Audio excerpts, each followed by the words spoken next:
प्रधानमंत्री नरेंद्र मोदी ने ब्रिटेन के पीएम ऋषि सुनक से फोन पर बातचीत की है। इस दौरान ऋषि सुनक ने भारत की अध्यक्षता में चल रहे G20 सम्मेलन के लिए ब्रिटेन के पूर्व समर्थन की बात को दोहराया है। इसके साथ ही पीएम मोदी ने सुनक के साथ ब्रिटेन में भारतीय राजनीतिक सुविधाओं की सुरक्षा का मुद्दा भी उठाया है। पीएम ने ब्रिटेन में भारत की विरोधी तत्वों के खिलाफ कड़ी कार्रवाई की मांग भी की है।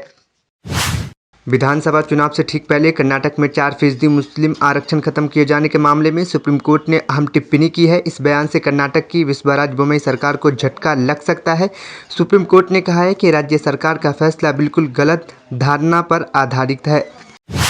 टीएमसी सांसद महुआ मोहितरा ने माफिया आतिक अहमद के बेटे के इनकाउंटर को लेकर यूपी के सीएम योगी पर तंज कसा। उन्होंने कहा कि अजय विष्ट का दूसरा नाम मिस्टर ठोकदो था, इसलिए उनके राज्य में इस तरह के पूर्व अराजकता, जंगलराज, इनकाउंटर किलिंग हो रही है और आगे भी होती रहेगी। उन्होंने कहा कि माननीय ठोकदो मुख्यमंत्री हालिया इनकाउंटर किलिंग फिर से जंगलराज का जश्न मना रही है, जिसे बीजेपी रामराज के रूप में पेश कर रही है। जम्मू कश्मीर के पूर्व राज्यपाल सत्यम मलिक की मुश्किलें बढ़ सकती है। राम माधव ने पूर्व राज्यपाल सत्यम मलिक को मानहानि का नोटिस भेजा है। राम माधव के ऊपर मलिक ने 300 करोड़ रुपए की रिश्वत लेने का आरोप लगाया था। पूर्व राज्यपाल सत्यम मलिक ने 8 अप्रैल को एक इंटरव्यू में कहा था कि राम माधव ने स्वास्थ्य बीमा योजना के सौदे को लेकर मुझे प्रभावित करने की कोशिश की थी। माधव ने मानहानि का नोटिस अपने वकील के माध्यम से भेजा है।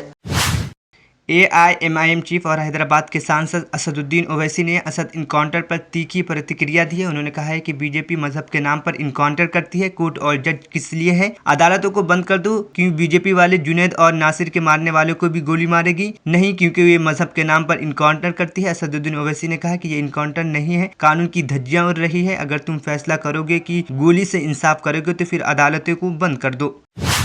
पश्चिम बंगाल की मुख्यमंत्री ममता बनर्जी ने फंड के मुद्दे पर बीजेपी के नरेंद्र मोदी सरकार पर बड़ा हमला बोला है। उन्होंने मोदी सरकार के खिलाफ अपनी तीखी बयान में कहा है कि उन्हें भले ही आंचल फैलाकर राज्य की महिलाओं से भीख मांगने की ज़रूरत पड़े, लेकिन वो दिल्ली से भीख नहीं मांगेंगे। इसके साथ ही उन्होंने आशंका जताई है कि हो सकता है कि अगले वर्ष बंगाल को केंद्र से तरफ से कोई फंड नहीं मिलेगा। All India Muslim personal law board के अध्यक्ष मौलाना राबी हसन नदवी के निधन पर अखिलेश और मायावती ने कहा कि काफ़ी दुख हुआ। पूर्व सीएम अखिलेश यादव ने कहा कि all India Muslim personal law board के सदर हजरत मौलाना राबी हसन नदवी साहब का इंतकाल बेहद दुख दिवंगत, भगवान उनकी आत्मा को शांति दे। मुंबई की साकीनगर पुलिस ने एक फर्जी पुलिस अधिकारी को गिरफ्तार किया है। ये पान की दुकानों पर विदेशी सिगरेट रखने और उस पर कार्रवाई के बहाने बड़े पैमाने पर जमाखोरी करता था। आरोपी का नाम कैलाश है। इसके पास से पुलिस की आईडी और कई पैकेट विदेशी सिगरेट पैकेट्स जब्त किए गए हैं। मुंबई पुलिस की डीसीपी महेश्वर रेड्डी ने बताया कि ट्रैफिक पुलिस अधिकारियों को इस पर शक हुआ था। इस आधार पर पूछताछ की तो पता चला कि पुलिस अधिकारी नहीं है। जम्मू कश्मीर में आतंक फैलाने और यहां के युवाओं को आतंकी संगठन में शामिल करने के लिए पाकिस्तानी खुफिया एजेंसी ने एक नया गेम प्लान तैयार किया है।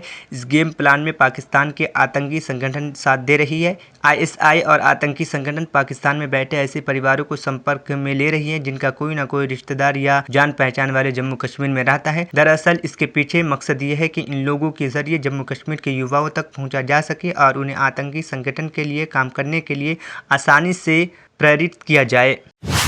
उत्तर प्रदेश के एसटीएफ ने उमेश पाल हत्याकांड के आरोपी और अतीक अहमद के बेटे असद को इनकाउंटर में ढेर कर दिया। इस दौरान उसका साथी गुलाम को भी मार गिराया। गुरुवार को ही अतीक अहमद और उसके भाई अशरफ को उमेश पाल हत्याकांड के सिलसिले में मुख्य न्यायिक मजिस्ट्रेट की अदालत में पेश किया गया था। सुप्रीम कोर्ट में ईसाई समुदाय के सदस्यों के खिलाफ हिंसा संबंधित जनहित याचिका की सुनवाई हुई। इस दौरान केंद्र ने ईसाई संस्थाओं और पादरियों को कथित हमले में संबंधित आंकड़ों को गलत करार दिया। केंद्र की तरफ से कहा गया है कि याचिकाकर्ताओं विदेशों में भारत की छवि खराब करने के लिए इस मामले को तुल देना चाहती है। प्रधानमंत्री नरेंद्र मोदी ने तमिल नव वर्ष पुतंडु 2023 के पूर्व संध्या पर एक कार्यक्रम को संबोधित किया। इस दौरान उन्होंने तमिलनाडु को दुनिया की सबसे पुरानी पीएम मोदी ने तमिल संस्कृति के योगदान को याद किया और भारत को दुनिया का सबसे प्राचीन लोकतंत्र बताया। विदेश मंत्री एस जयशंकर ने कहा है कि दशकों से भारत के खिलाफ सीमा पर से आतंक को अंजाम दे रही ताकतें अब जान गई हैं कि ये एक नया भारत है जो उन्हें जवाब देगा। उन्होंने जोर देते हुए कहा है कि देश पाकिस्तान और चीन के भारत के राष्ट्रीय सुरक्षा के लिए पैदा की गई चुनौतियों से आज निपट सकता है। विदेश मंत्री जयशंकर ने देश के एक नए भारत तब्दील होने की बात कही। उन्होंने युगांडा में भारतीय समुदाय को संबोधित करने के दौरान ये बात कही। जनता दल यूनाइटेड के शीर्ष नेता नीतीश कुमार ने कांग्रेस अध्यक्ष मल्लिकार्जुन खड़गे, पूर्व अध्यक्ष राहुल गांधी और आम आदमी पार्टी के संयोजक अरविंद केजरीवाल से मुलाकात की है। बीजेपी के खिलाफ विपक्षी एकजुटता की क़यादत को और मजबूत करते हुए बिहार के मुख्यमंत्री नीतीश कुमार ने वामपंथी नेताओं सीतारमण येचुरी और डी राजा से भी मुलाकात की है। माफिया और बाद में राजनेता बने अतीक अहमद के बेटे असद अहमद और शूटर गुलाम को यूपी पुलिस की एसटीएफ ने झांसी में हुई एक इनकाउंटर में मार गिराया। ये दोनों आरोपी 14 फरवरी को प्रयागराज में हुए उमेश पाल हत्याकांड में मुख्य आरोपी थे, जिसमें यूपी पुलिस के 2 सिपाही भी शहीद हुए थे। केंद्रीय सड़क और परिवहन मंत्री नितिन गडकरी को कुछ दिनों पहले नुकसान पहुंचाने की धमकी मिली थी, जिसके बाद से महाराष्ट्र पुलिस ने मामले को लेकर एक नया खुलासा किया है। पुलिस अधिकारी ने दावा किया है कि धमकी देने के आरोप में गिरफ्तार एक व्यक्ति के दाऊद इब्राहिम गिरोह और प्रतिबंधित संगठनों लश्कर-ए-तैयबा और पॉपुलर फ्रंट ऑफ इंडिया से संबंधित की बात सामने आई है। मामले की पहली जानकारी देते हुए पुलिस ने बताया था कि फोन करने वाले ने खुद को यश पुजारी उर्फ जयेश कांत बताया था। उन्होंने कहा कि जयेश पुजारी पर पहले जनवरी में और फिर मार्च में धमकी भरे फोन करने का आरोप है। इसके अलावा जयेश पुजारी मर्डर के मामले में भी दोषी साबित हो चुका है।